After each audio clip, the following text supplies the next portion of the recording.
Good morning. My name is Reverend Kylie Renner, and on behalf of the entire One Spiritual Center community, I want to welcome you here today.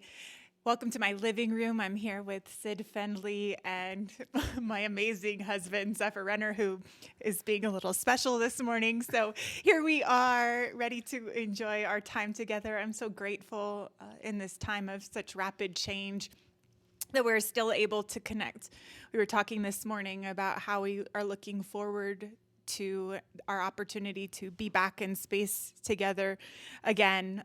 But for now, I'm grateful that we have the capacity to continue to connect with one another and to remind each other that we're so much bigger than what's going on. And I don't know about you, but I'm feeling like I need these touchstones in my life, these places where I can connect back into remembering that there's something bigger going on, that we're in this together, that we belong to one another, that we can make powerful and lasting change together.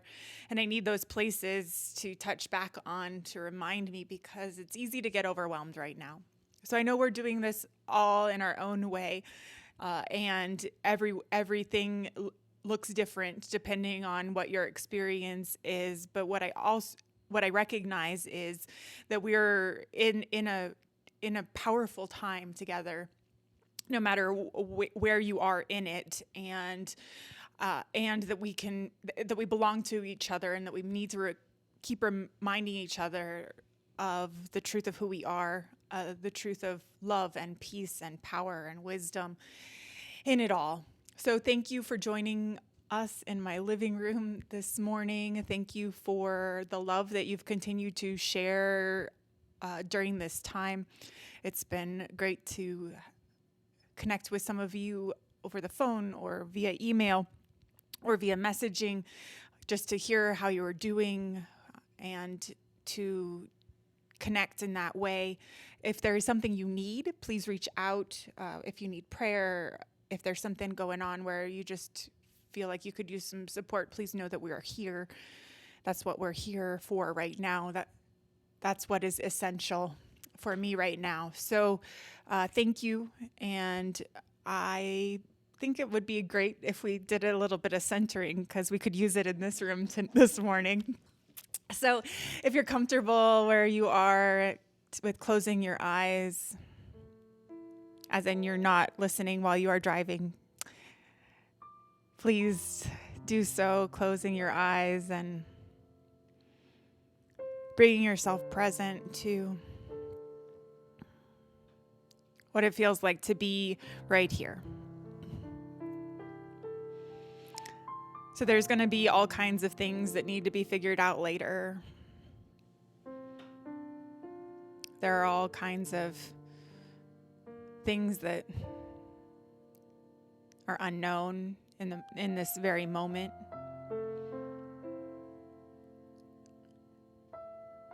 But we can just set that aside so that we may bring our awareness to right here. This moment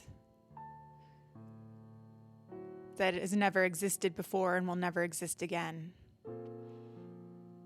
This precious, precious, precious moment. And as we bring our awareness to this moment, I know that love is here.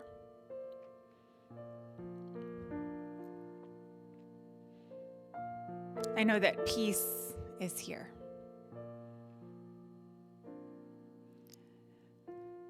And I know a wisdom and a grace that is bigger than any one of us is absolutely here.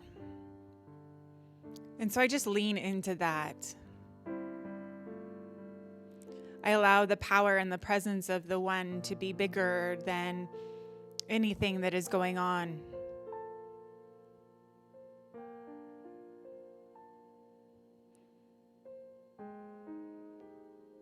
And I know that Spirit knows what it is doing through us.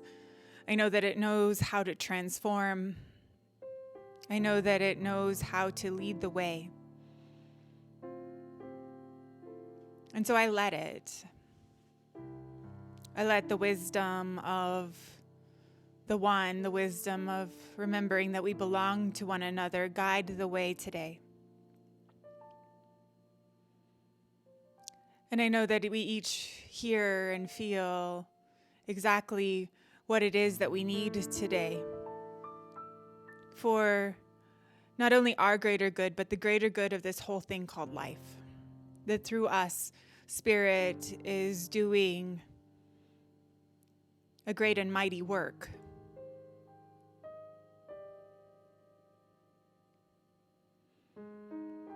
And so we lean into this opportunity to allow Spirit to move.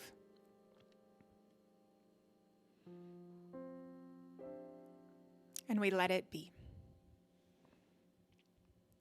And so it is.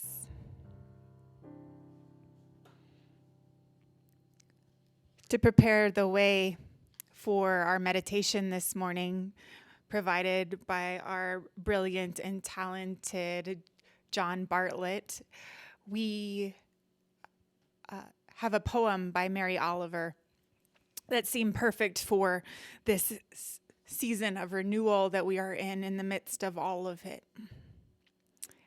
It's entitled This Morning. This morning, the red bird's eggs have hatched, and already chicks are chirping for food. They don't know where it's coming from.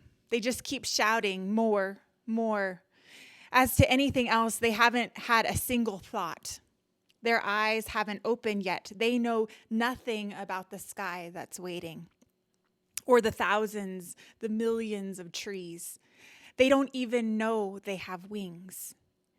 And just like that, like a simple neighborhood event, a miracle is taking place. This morning, the red bird's eggs have hatched, and already the chicks are chirping for food. They don't know where it's coming from. They just keep shouting, more, more. As to anything else, they haven't had a single thought. Their eyes haven't opened yet. They know nothing about the sky that's waiting, or the thousands, the millions of trees. They don't even know they have wings.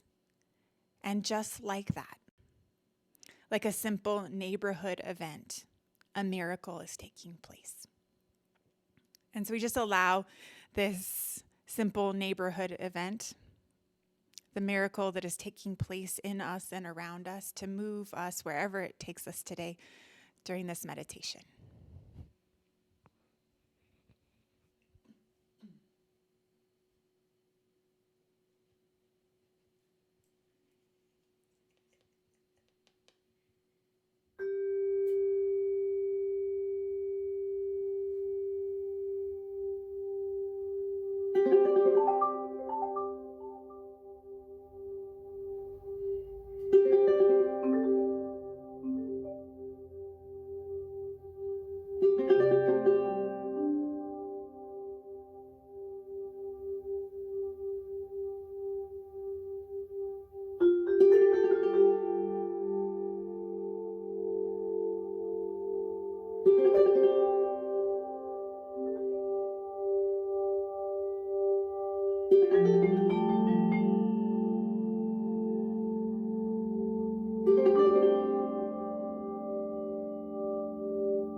Thank you so very much, John, for that meditation. And now our amazing Sid Fendley is going to take over.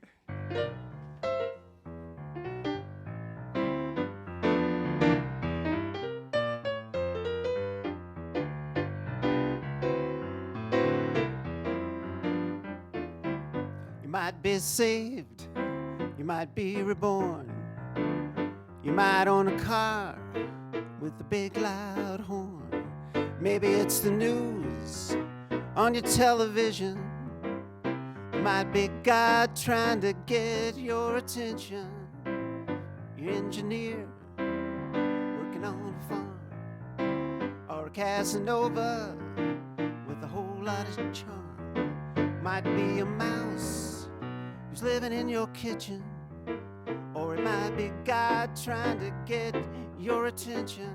It might sound bad, and it might sound good. Might be made of steel, might be made of wood. Maybe it's the news on your television, or it might be God trying to get your attention. Well, it might be in a church house, or it might be on the street. Some way or another, every soul has got to meet. Might be in a city, might be in a town. One way or another, you're gonna find that higher ground. Well, you might be deaf, or you might be blind. Should put this message right in your mind.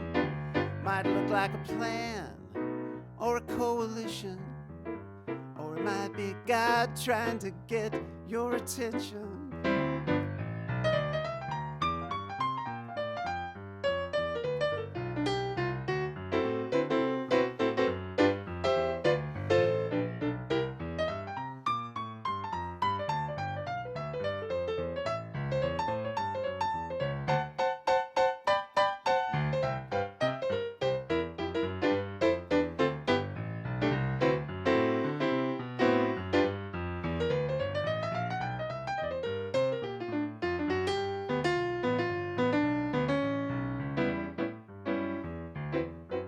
You might be awake, you might be numb.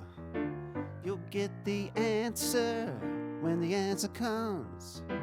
Might be the news on your television, or it might be God trying to get your attention. It might be God trying to get your attention. Listen to the birds, listen to the trees, listen to the river, or listen to the sea. Listen to the mountain, listen to the land, listen to the woman, listen to the man, listen to the rain, listen to the wind, listen to your mind, listen all over again. It might be God trying to get your attention.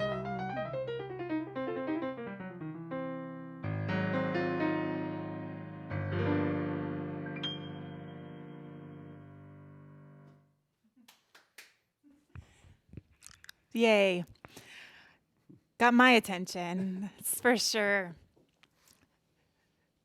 So one of the things I've been thinking about as I've been thinking about what people need to hear right now in this time is this sense in which a lot is being revealed to us that it is making us really uncomfortable. And one of the things I'm noticing is it's kind of like we're all really, really saturated sponges, and it doesn't take very much to, when you push down on it very slightly, to have all of the things that are in us run out all over the place. And some of those things are beautiful and lovely and feel good, and some of them don't. And if we're going to be really honest, there are things and ways in which we're participating in the world, things that we are filled with, that if they come out onto the surface in this real way that they are right now, make it really uncomfortable, because there are ways in which we have participated in things or created things in our lives or bought into ideas in our culture that really, really, really don't work. And all of that's been being revealed right now. And we are oozing out of all of our pores, all of these things that really don't work. And it's really, really hard because there's this tendency to want to jump out of this discomfort into something else. And I keep coming back to this because it feels like we have to be reminded over and over and over that now is not the time to be going back into some sense of comfort or safety, that in fact we are living in precarious times, that we are in this sense of danger and rapid change and uncertainty, and that's exactly where we are and where we need to be so that everything that needs to be revealed can be revealed. And so I keep thinking about this because my bullshit meter is going off all the time right now, especially with everything that's saying, like, we just need to get back to some sort of normal, that we need to open things up. And my bullshit meter's going off because obviously this is a very big expression of some really screwed up values. And it's an expression of the fact that we have put our relationship to money and stuff and things in a place that it does not belong. And I'm very, very clear that when we get back to what is actually the essential thing in our life, or the essential things, that we will find that the things that we thought needed to keep on going don't, if we are really willing to be honest and get to what is actually essential. And so we keep having these words thrown about or all around us about, like, what are the essential things in life. And as someone who's experienced a recent loss and have been supporting other people through loss surrounding this current situation, I have to tell you that what we think is essential, or what we thought was essential before this, just isn't anymore. And the capacity to then be willing to have the hard look at our lives and look at what's oozing out of us is the requirement right now, because God is trying to get our attention. I am very clear that we are being asked to get our attention in the right place really, really strongly right now, and to speak up and to be powerful about it, maybe in a way that we didn't think we needed to be courageous about. So there's this story about Nikita Khrushchev, who was denouncing a lot of the policies and atrocities of Stalin after Stalin's era. And he was giving this talk, and he was censuring Stalin, and he was interrupted by a shout from a heckler in the audience that said, "Oh, you were one of Stalin's colleagues. Why didn't you stop him?" And Khrushchev all of a sudden roared, "Who said that?" And this agonizing silence followed, and nobody in the room dared to move a muscle or say a word. And Khrushchev said very quietly, "Now you know why." And I was struck by this story from this sense of the kind of courage that is required for us to make noise and to question, especially when there's this dominant voice that's trying to say that what we need to do is get back to normal, or these are the things that you need to do in order to feel safe. And when none of that is actually fitting what we know to be true and what we know to be real, and what is actually essential to care for one another, it becomes really clear that we're going to have to start making some noise in this way that says, this is actually what I value, this is what I know, this is what I care about, and this is what I believe the world needs to look like in order to be a reflection of that.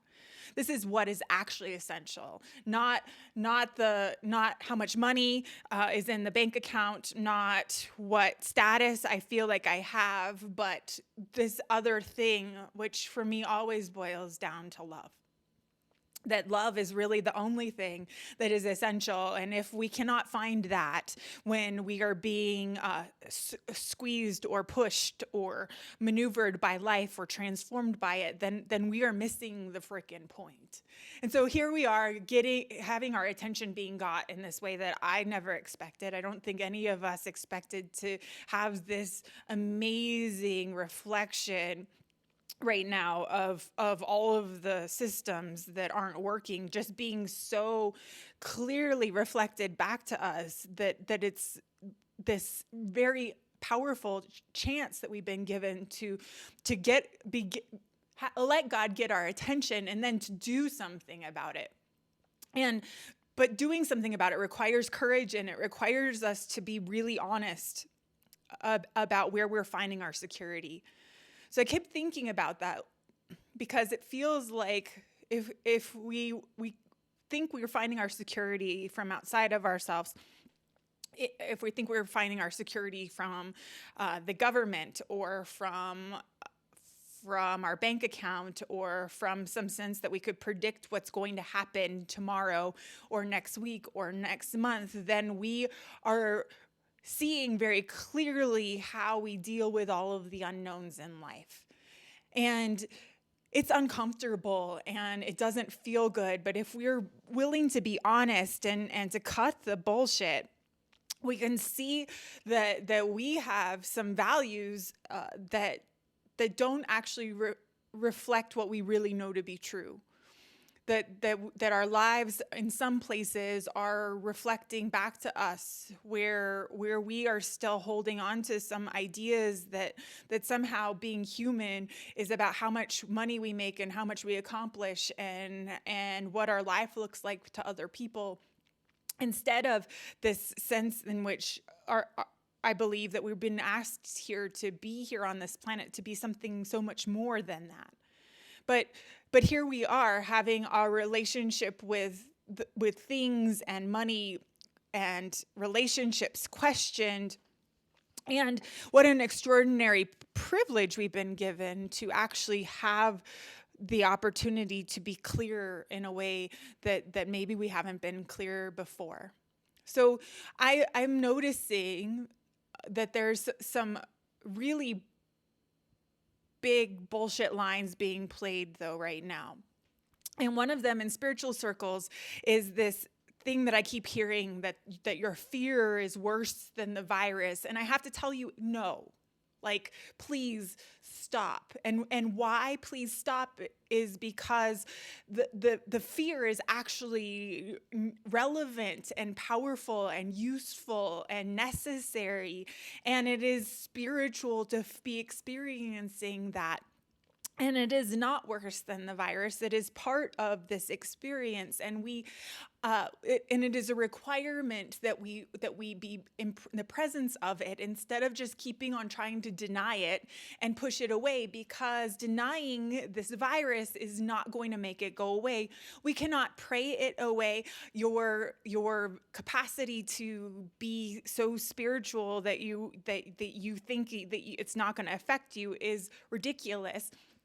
And so we have to be willing to question the ways in which we have used some of our theology to make us feel secure, because I don't believe that was actually what was intended in the first place. And this is especially prevalent in New Thought circles, and it's dangerous, I believe, on some very deep level. And that what was prevalent is this idea that somehow that if we're spiritual enough or connected enough to the one, that we are then able to rise above or be disconnected from the things that are happening around us. And it's a prevalent theme in a lot of New Thought teaching, is like somehow we're just going to be able to pray ourselves into some space where we are healed, and we don't experience any fear, and our bank accounts look perfect, and we're just so much more evolved than other people that we don't experience it the way other people do. And I have to tell you that it turns my stomach to think of some of the ways that this has been used to make people feel secure so that they don't have to look at what's really going on. And I think it's a defense mechanism that may have worked for a while in the way that we taught some of this stuff, but it doesn't work right now. And we have to be real about what's going on, or else we are going to keep on perpetuating this false idea that somehow we are the chosen ones, that are somehow so spiritually evolved that we don't get viruses. And that's just not true.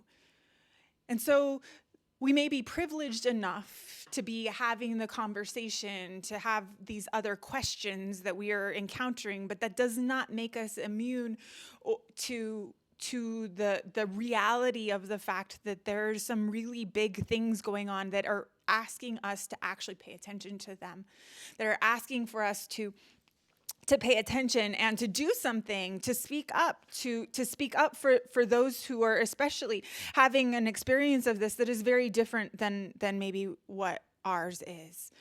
And I keep thinking about how different this experience is for those who have recently experienced the loss of someone, or for me, I have several family members who are currently living with the virus, and how different it looks from that perspective. And we have to hold that, especially if we are in the position where we're feeling fairly comfortable, or feeling like maybe we are overreacting.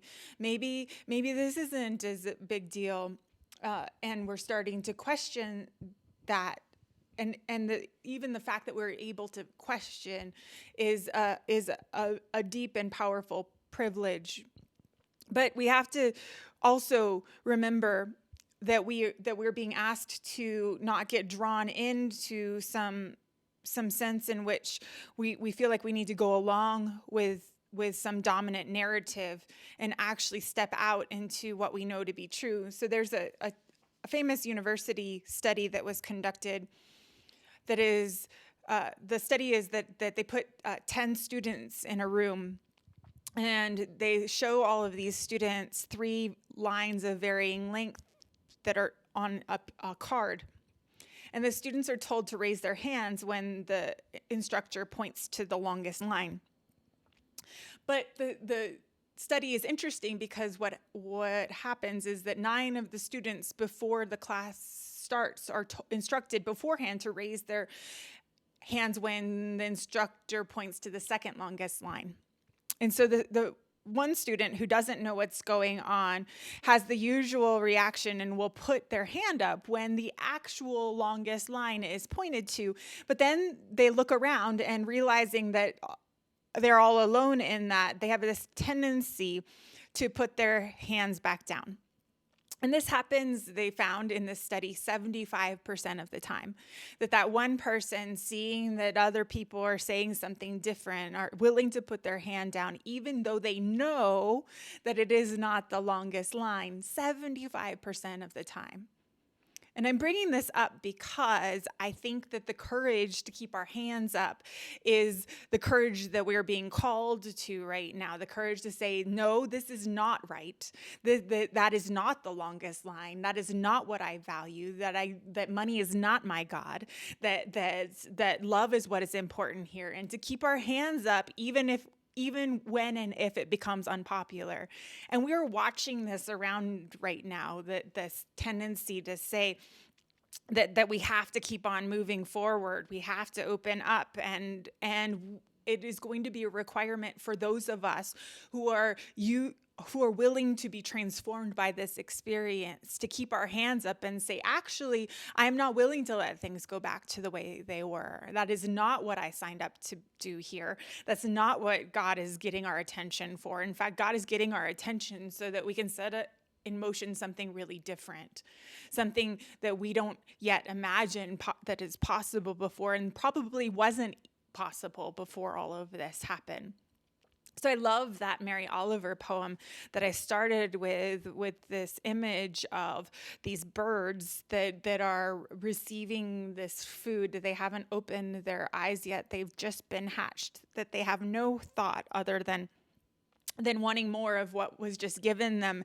And they don't yet know about the trees and the sky and the wings that they have. And I'm feeling that really powerfully right now, even in the midst of knowing that there are great systems that need to transform, that there's also this sense of there are wings that we have not discovered yet, that there are trees and there's sky, and that is all emerging out of this. And I'm not saying that it's going to be pretty and that it's going to feel good to get there, but what I do know is that it is what I feel emerging out of my own willingness to be honest about the things that I am willing to let go of, and what is really essential, and what needs to change, and what I'm willing to no longer participate in.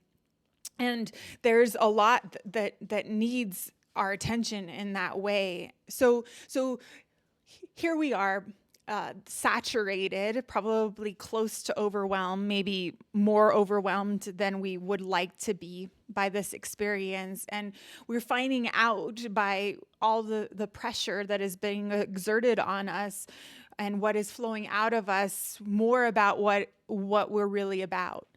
And some of it looks good and feels good, and some of it doesn't. And what I know about that entire process, though, is that God is getting our attention for a reason, that we are being asked to be present to what's coming out of us, to learn from it, to be willing to transform it, to be honest about it, and to be willing to keep our hands up, especially when it starts to feel like it would be more comfortable to put our hand down and go along with maybe the second shortest line. Go along with what other people seem to be feeling or experiencing. And I just know that the more courage we can bring to this process, the more that we can learn and grow and transform, the more we make it worth also the great tragedy of this. The more we make it worth the fact that there's a lot of loss that is going on. The reality of the courage to not keep on diluting what we know to be true and what we know is possible, and to actually set something else in motion is where we are. But it does require courage. And it requires a sense of being willing to keep your hand up, to speak up, to continue to let your life be a reflection of your values, and to look at all the places where it isn't, and to call out the bullshit, to call out that quick fix, that idea that we can just get back to it and ignore this deeper thing that is happening, that is just so clear if we allow for it to come to the surface. And so, yes, there's fear, there is uncertainty, there is grief, there is pain, there is all kinds of unknown. And we cannot get our security from anything outside of ourselves. And so when we look inside and we find that love and we remember that peace, that's where we tap into a wisdom that's going to get us through this. And we just got to keep on doing it, and we got to be brave about it, and we got to keep reminding each other that we're not alone in it, because we're the ones we've been waiting for. And these are transformational times. There is something big happening, and we signed up for it, and here we are. So let's take advantage of the power that we have right now to actually do something differently. And we're in this together, even though it looks really different, depending on where we are in it. So thank you. And I'm going to ask Sid to sing us into some prayer today. Our prayer of love lifts us high. It heals us, sustains us, and sets us free. Our prayer of love lifts us high. It heals us, sustains us, and sets us free.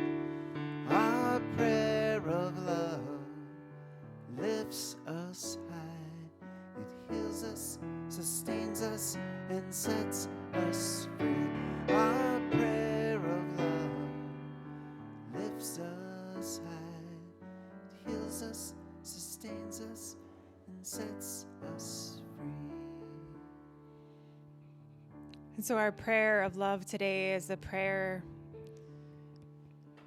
of deep wisdom as we find the courage to allow for transformation to happen right now. And we allow for the wisdom of the divine to guide us as we are asked to reveal and uncover all of the systems and beliefs and ideas that we're holding on to that keep us out of alignment with the true things that we value, which are love and peace and wisdom and grace. And when we allow ourselves to be honest and to reveal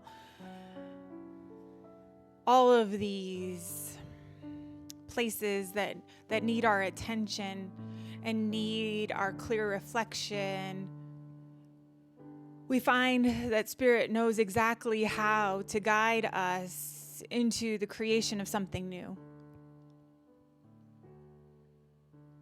And so we allow for our fear and our worry and our anxiety to point the way, because they will show us more clearly than ever before exactly what needs our attention. They will show us what we really value. They will reflect back to us all of the wisdom inside of us that is available to truly create something new. And so we allow the divine to get our attention, to really have our attention, to not just have part of our attention when it feels comfortable or easy, but to actually let the divine have our attention. And in doing so, unleash a power and a courage inside of us that is capable of transforming everything. And now is the time. And so we refuse to go back to sleep. We refuse to put our hands down.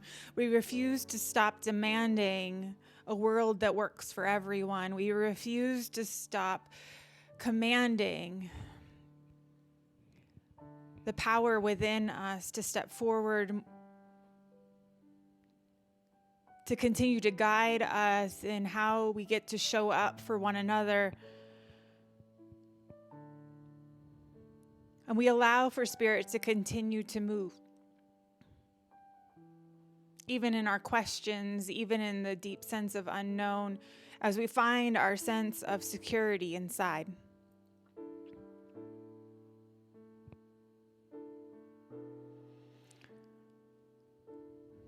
And I just know that Spirit is present. It's in all of it.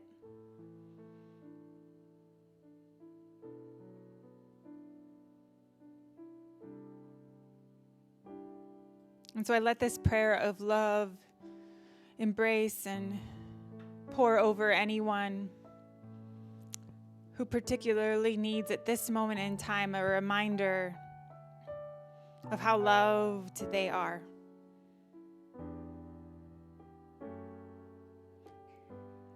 How courageous they are. How powerful they are. And how ready we are together to create something new, as we remember that we have wings, or maybe find them for the first time.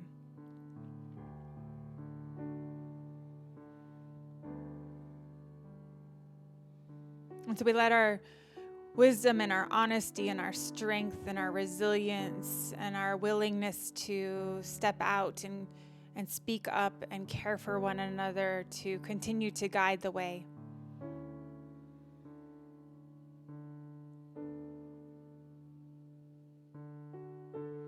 And I lean into that.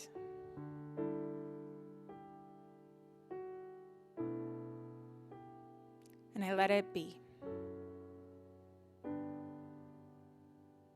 And so it is. Our prayer of love, it It lifts us high. It heals us, sustains us, and sets us free. Our prayer of love lifts us high.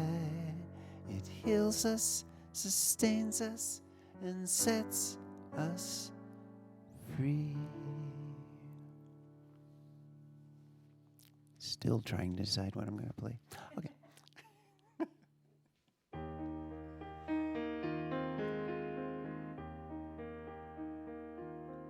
I see trees of green, red roses too. I see them bloom for me, for you. And I think to myself, what a wonderful world.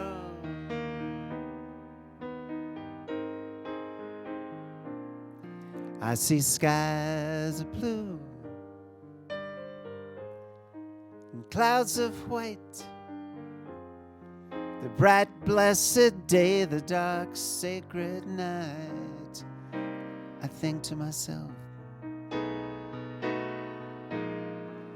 what a wonderful world.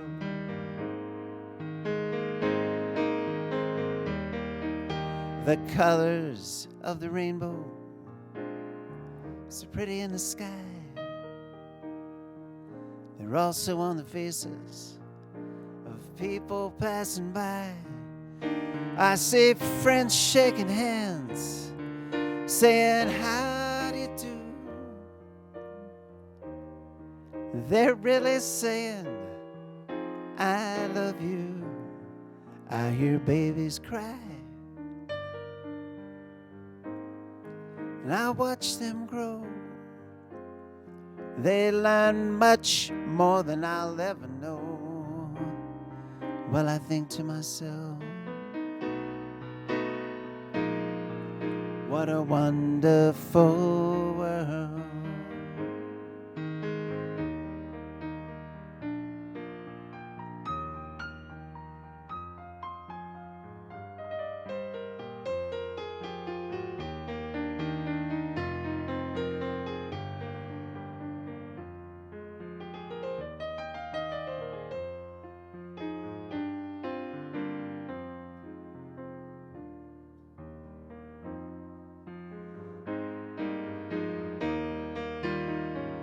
Colors of the rainbow, so pretty in the sky. They're also on the faces of people passing by. I see friends shaking hands, saying, how do you do? They're really saying, I love you. I hear babies cry, and I watch them grow. They learn much more than I'll ever know. I think to myself, what a wonderful world.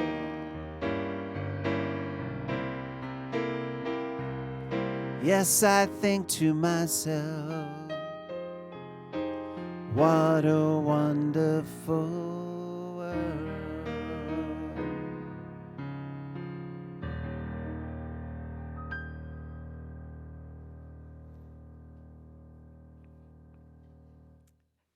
Thank you, Sid. What a wonderful world. Ah, so we really are grateful for all of the donations that have come in over the last few weeks as we've been meeting online here in my living room. They've gone towards helping to make sure our musicians and staff continue to have some income, as well as paid for things like the meal that we cooked yesterday for Community of Hope. So we're really grateful. There's several ways that you can make a contribution if you are called to. One is to text this number, 505-207-4916. This is a text to give number, and if you're using it for the first time, you'll be you're prompted to set up an account. And then after that, it's really super easy to make contributions that way. You're also a place on our website that makes this easy. And if you would also like a physical address to send a check, please send us a message and we will get you that address. Thank you so much for everyone who came out yesterday to make a meal that'll be served today for Community of Hope. So if you don't know what that program is, it's something we've been doing as a community for many, many years now. I think we're close to 5 or 6 years now, providing a monthly meal for this actually weekly ministry. And this is a ministry for those who are hungry and homeless. It's a ministry about dignity and spiritual worth and value and food.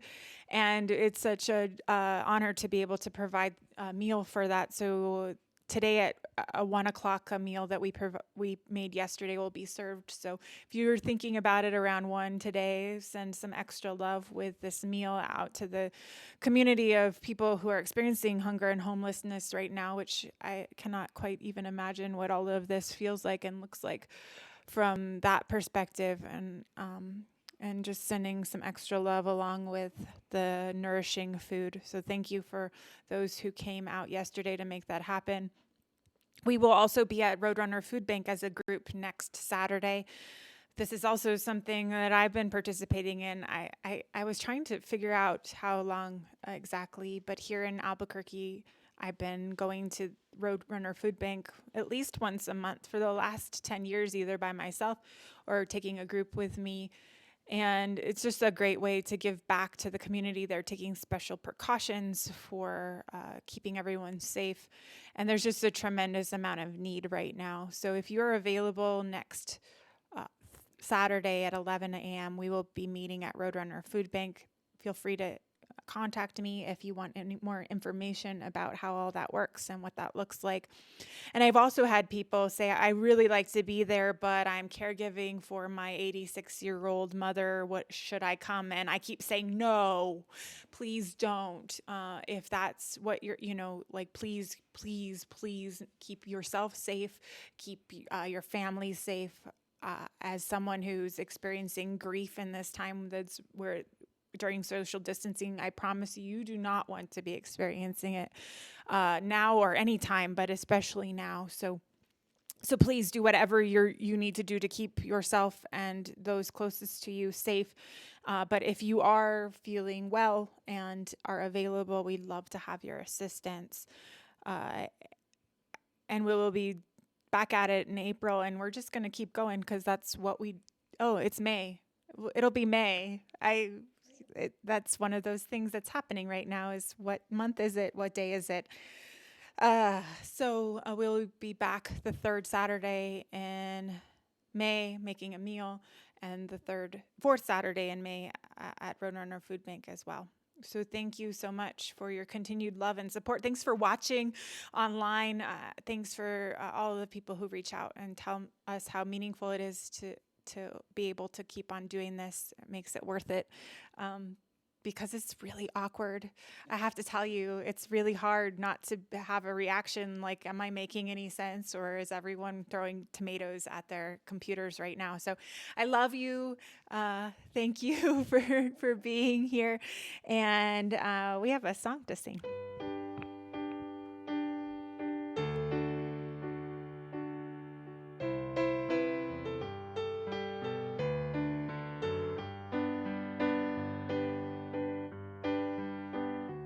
One heart, let's get together and feel alright. One love, one heart, let's give thanks to the Lord. We can feel alright. People get ready, there's a train a-coming. You don't need no baggage, you just get on board. All you need is faith, hear that diesel humming. You don't need no ticket, you just thank the Lord. One love,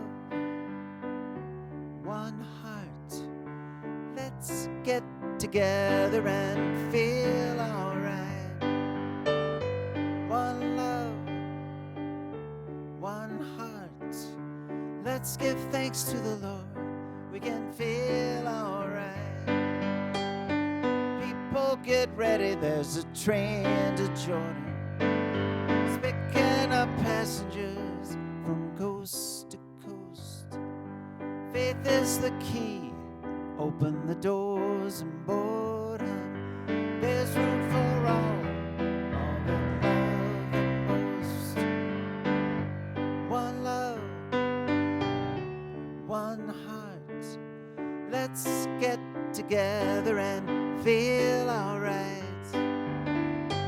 One love, one heart.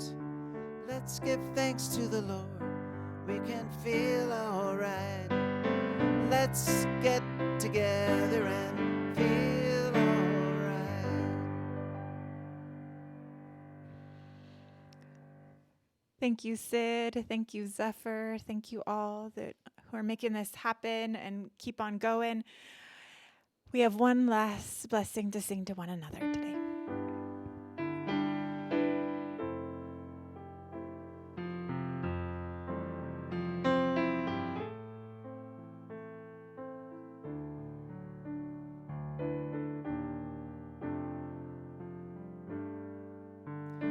Go forth, walk in beauty.